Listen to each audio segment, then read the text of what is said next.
Lost Records Bloom and Rage Tape 2 begins with a dream where the young version of our protagonist, Swan Holloway, is reminded of everything that happened back in Tape 1. We see a creepy witch's tree, which probably alludes to the history of the Abyss, the cabin in the woods that her and the other band members turned into a secret hideaway, and the Blue Spruce, where their ill-fated concert took place. When she snaps out of it, she's back in 2022, picking up another round of drinks at that very same bar. Once she's brought them back to Nora and Autumn, the trio finally gets around to doing the thing they've been putting off all night, opening the mysterious package. Inside, they find a lockbox, sealed with the strange combination lock from their cabin, and a note from Kat that reads, "Remember us. Remember me." So the box, all along, has been from Kat, the only member of their quartet not present for the reunion. But as far as Swan, Nora, and Autumn are aware, Kat died from leukemia not long after the summer of 1995. So how the hell did she send them this lockbox? The trio attempts to open the combination lock, but they don't remember the code, and thus resolve to keep trying to remember everything they can about their past so they can try and figure out what's going on here. It's at this point that Nora decides she's had enough and goes outside for a smoke. Whether or not she ever returns to the bar will depend on the dialogue options you choose and your relationship with her, but we'll talk more about that later on. Back in 1995, Swan is dealing with the consequences of her ill-fated concert. Her mother is furious with her, even more so if she took responsibility for organizing the whole thing back at the end of Tape 1. Once you're in control of Swan, you can look around her room, which is largely the same as it was last time, but there are some noteworthy differences. For example, Swan has a number of printouts of web pages that suggest that the members of Bloom and Rage aren't the first residents of Velvet Cove to discover the Abyss. In interviews about the game, Dontnod has indicated that they intend to make Lost Records into a franchise, so we might find out some more about these past encounters with the mysterious magical hole in the ground in the years to come. After basically playing Tetris to pack up one of her last boxes before her big move to Vancouver, Swan journeys to the Blue Spruce to make amends for what her and the band did there the night before. To the surprise of no one, the furious bargoers trashed their gear and tagged it up with some misogynistic messages. But Swan's return to the Blue Spruce isn't all bad. She can spend a good while talking to the young version of Pam, the same local who's been shooting the breeze with Gus in 2022. If you play your cards right, you can set up these two on a modern-day ghost hunting date, which is pretty cool, because it seems like they've been on the cusp of dating for almost 3 decades. Once Swan has cleaned up the mess, she attempts to head inside to deliver her allowance to the owners of the spruce. This is amusing to me. I get what Swan's mother is going for here in asking her daughter to do this, but I can't imagine that the donation of a teenager's allowance is going to make that much of a difference in the finances of the only bar in all of Velvet Cove. But regardless, before Swan can enter the building, she's met by Dylan, Kat's sister. Dylan starts off hostile, but Swan can eventually win her over, to the point where Dylan will share some more about her bond with Kat and the impact her cancer has had on her family. Critically, she'll also talk quite a bit about her boyfriend, Corey. Back in Tape 1, Corey was characterized as a douchebag bully and the primary target of the band's ire. Tape 2 takes this a step further. It presents him as an abuser and sets him up as the game's true antagonist. Dylan's dialogue indicates that things are rocky between her and Corey, and she makes it clear that she's scared of both him and his angry outbursts. Reading between the lines, it's apparent that Dylan feels stuck in her relationship. Her parents didn't like Corey when they first started dating, but now they've come all the way around on him. Her father views him as the son he never had, and he intends to pass the family's ranch, which, as we'll see later in the game, is pretty damn big, over to him.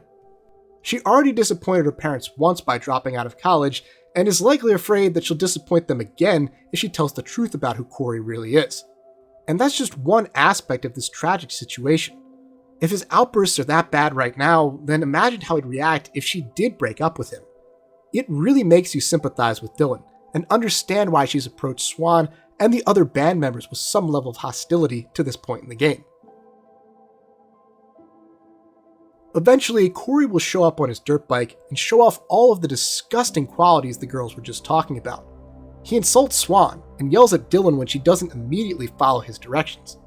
Depending on your dialogue choices in this conversation and the previous one, Dylan might kiss Corey, which seems to serve as an indication of how she's feeling about the relationship at this point in the story. Corey and Dylan ride off to the hospital to check in on Kat. Swan can ask to come along, but is to no avail, and she decides to head home, but not before making a stop at the cabin along the way. She left behind her dad's thermos the last time she was there, and he really wants it back. While exploring the cabin, you can find a note written by Kat and Dylan that further illustrates the type of person Corey is. Apparently, he punched a hole in a cabinet, and rather than tell their parents the truth, Dylan wanted to take the blame. This is textbook abuser behavior, and a textbook response to abuse on Dylan's part. It's heartbreaking, and a clear sign of where the story is headed. Once Swan has the thermos, Autumn shows up. She's very distraught. Remember, Autumn is the most responsible member of the band, so it only makes sense that she's taking the outcome of the concert particularly hard. She's come to pick up her things from the cabin, and though Swan can help her, the stress of the last 24 hours will get to Autumn, and she'll end up having a panic attack. Having worked with students who have panic attacks, I have to say that this is a fairly strong representation of what they look like, which is exactly the type of authentic and honest writing I've come to expect from Dontnod over the years. Whether or not you manage to help Autumn through her panic attack has a significant impact on the ending of the game, and it seems pretty challenging to pull off.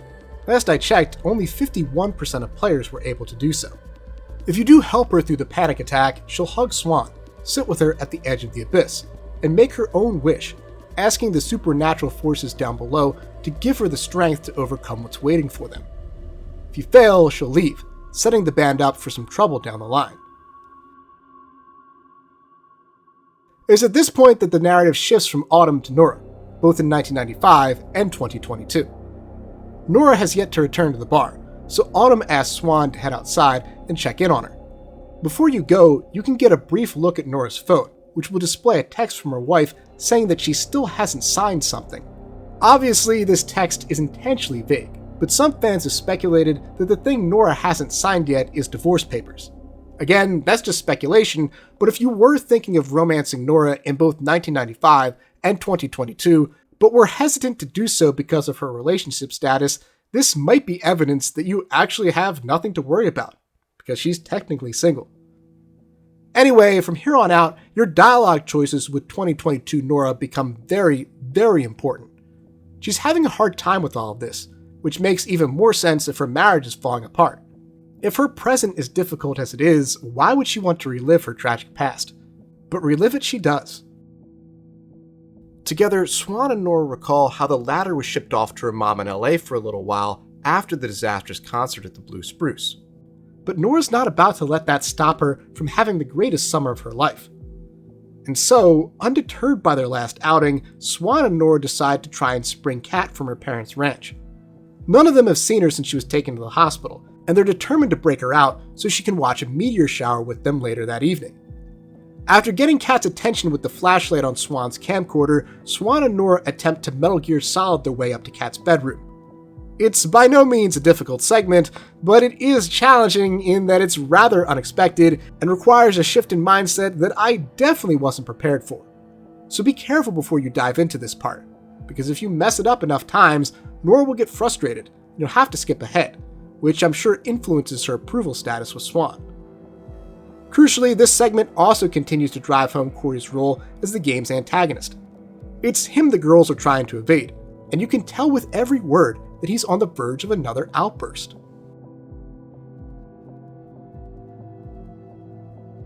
Once she reaches Kat's room, Swan will finally reunite with her fearless friend. She'll talk some more about her diagnosis if you ask, but she really doesn't want to. She wants to live in the moment with the other members of the band, like she's been doing all summer. She also reveals that she cut her hair, something many cancer patients do when they're going through chemotherapy. As Kat will later say, it's one of the few things she has control over in this situation. She'll then ask Swan to help her find her scissors so she can clean up the haircut a bit, at which point Swan will get some time to look around Kat's room. In the corner, you'll find the lockbox, a reminder that we still have yet to find out what's inside it back in 2022. With the scissors in hand, we progress to one of the game's most emotional moments, as Swan will have the choice of either cleaning up Kat's haircut on her own or assisting her in doing so. As anyone who's known a cancer patient who decided to cut their hair will tell you, this is a deeply personal moment for them, and the fact that Kat invites Swan into it says a lot about how strong their bond is. But unfortunately, cancer isn't the only thing Kat is struggling with. The specter of Corey and the fact that he'll be around long after she's gone looms heavy over her life. With the haircut over, he shows up at the door. Swan can either choose to flee through the window or stay behind to support Kat. If she does, as shown here, Corey will show just how much of a fucking asshole he is by mocking Kat's haircut and breaking Swan's camcorder. In a game full of unhinged moments from Corey, this is one of his absolute worst. Making fun of a cancer patient's haircut is as low as it gets, but as you'll soon see, we are going to get even lower. According to the game's stats, Dylan can apparently stick up for Kat here if you're gone, which I suspect is influenced by your earlier conversation with her. If Swan does stick around, then Corey will throw her out of the ranch. If not, then she'll sneak away. Regardless, she ends up back on the lake overview, where she'll watch the meteor shower with Nora and lament their failed attempt to spring Kat. Depending on your approval status with the 1995 version of Autumn, she might join them for this, though she'll have a frosty response to Nora for not calling her while she was in LA. Back in 2022, depending on your approval status, Nora will decide to either stick around and go back into the bar or peace out. I was at acquaintance level when she left, so it appears to me that you need to be at the highest level, reconnected, to convince her to stay. Either way, Swan will head back into the bar, and her and Autumn, or her, Nora, and Autumn try to recall their final meeting with Kat. In 1995, a few days after the meteor shower, Kat tells the girls that she intends to sneak out on her own, and asks that they meet her at the Abyss. There, she'll explain that all she's ever wanted was to enjoy her summer with them, to be a teenager, to have fun, to make memories with her best friends. They gave her that. She didn't want all of it to be impacted by sympathy about her diagnosis, or judgment about how she's dealing with it, and now she's decided to end her dream summer with a blaze of glory. United again, the girls head back to the Michelson Ranch, wearing masks and dressed up much like they were back at the concert. They vandalized several of her parents' trucks, trashed the gift shop, and then set fire to the wooden deer statue outside of it. It's a bit extreme and certainly reckless, but none of that matters to Kat. She's a teenager with only a short time left to live, and she wants to change the lives of those she cares about before she dies. Because the thing about Kat is that she doesn't just hate Corey, and that he's about to Yellowstone his way into her parents' ranch. She hates her family's business and everything it stands for. She hates that they keep deer locked up in cages and then send them out into the woods to be hunted for sport. And so she's decided to not only set fire to the Michelson legacy, but to free those harmed by it. To that end, as the fire rages, Kat and the band go to the stables and set the deer free from their cages. Kat knows what it's like to be confined, to be restricted by others, and she doesn't want that for these innocent animals. It doesn't go particularly well. The deer Kat cares about the most, Gertie, doesn't want to run. But eventually, with the help of a flare and some encouragement from Kat, she gets moving. But by then, Corey is on their tail. The girls manage to escape from him thanks to the help of the runaway deer, who stand up to him and attack him due to either the influence of the Abyss's magic, Kat's ability to use the Abyss's magic, or both. It's not really clear to me how this happens, but it's a pretty cool moment nonetheless, and it's great to see Corey get dumped on his ass. The girls then take shelter at the cabin. Kat is sick, but she doesn't want to go to the hospital. She doesn't want to leave them. She wants to ride it out and continue to enjoy the last summer of her life with her best friends. To try and stop Corey from finding them, the girls barricade themselves inside the cabin and seal the door with the very same combination lock that Kat used on the mysterious box. It's here, at last, that the girls remember the combination. A raven, representing Kat, a sun, representing Nora, a moon, representing Autumn, and a moth, representing Swan. As they repeat the combination over and over again, the Abyss's magic overtakes them, and they cap off their glorious summer by dancing like the teenage witches they are. If you've been pursuing a romance, it's here that you'll get the payoff for it, as Swan will dance with and kiss her love interest. Personally, I didn't dive into the romance end of things in this game. I really enjoyed the friendship vibes of the group, but I'm looking forward to hearing about which romances you folks liked best down in the comments. After dancing their hearts out, the members of Bloom and Rage fall asleep, but it's not long before Corey catches up with them. What happens here depends heavily on your previous decisions. The player can choose to let Corey into the cabin, but if you failed to help Autumn through her panic attack, she'll do so on her own. and it will be revealed that she snitched to Corey that she was concerned Kat might do something drastic before the summer came to an end. If Corey ends up getting into the cabin in any way, the group will either need to run past him to get out or retreat after Swan stabs him with Kat's knife. If no one lets Corey into the cabin, then he'll burn the place down, forcing the group to take down their barricades and escape through a back window. It's not perfectly clear to me what influences this, but depending on your actions, Autumn can suffer some severe burns during this sequence.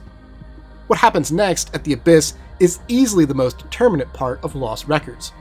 Honestly, there are more potential outcomes for this particular segment than I've seen in any video game in a very long time, so I have to tip my hat to Dontnod for being so bold here. As the group nears the Abyss, either Kat or Corey will become possessed by its energies. I'm not certain what influences this either, but I suspect it has to do with your approach to Kat and whether or not Corey entered the cabin. If Corey gets possessed, then he'll say that he now knows that Kat has been trying to hide the Abyss from him, and then displays a stunning amount of strength as he attacks Kat and tries to claim its powers for himself. It will then be up to Swan to decide to either protect Kat or attack Corey. If you attack Corey, he'll get pushed into the Abyss by some combination of the girls. If you protect Kat, then the Abyss will pull him down into its depths as the girls stand united in front of it. But if it's Kat who the Abyss possesses, as shown here, she'll attack Corey herself. If you choose to stop her, then Corey will counterattack Kat, and the two of them will be violently pulled into the Abyss together. But if you attack Corey, depending on your previous choices, some combination of the girls will join in on the beatdown before pushing him into the Abyss. Either way, once someone has fallen into the mysterious magical hole in the ground, ravens will descend into it, sealing it for the time being and knocking out everyone nearby.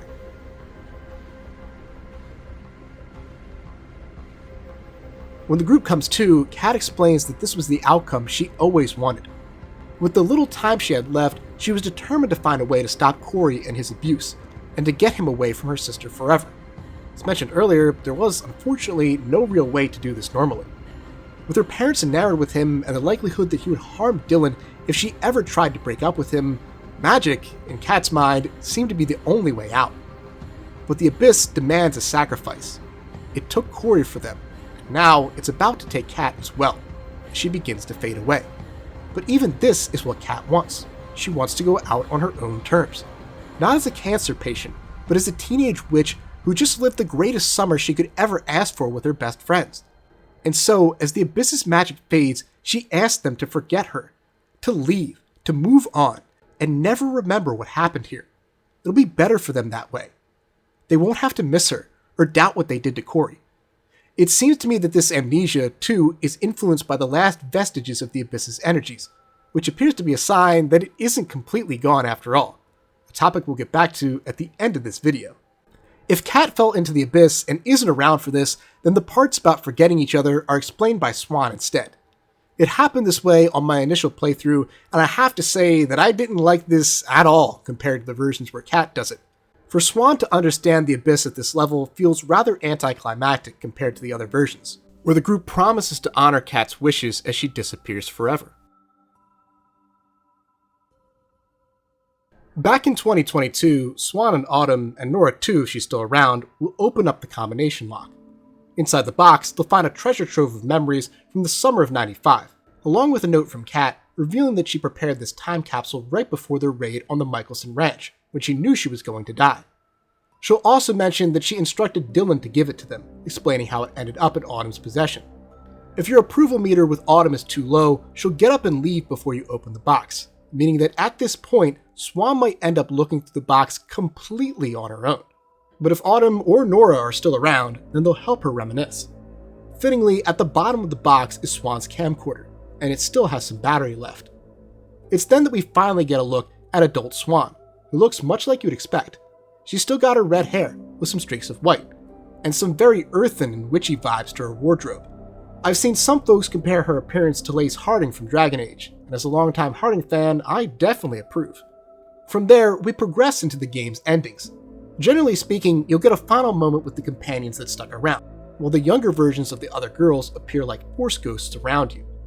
If Swan is on her own, she'll head out into the woods and play with her camcorder while force ghosts of the other girls dance in front of her.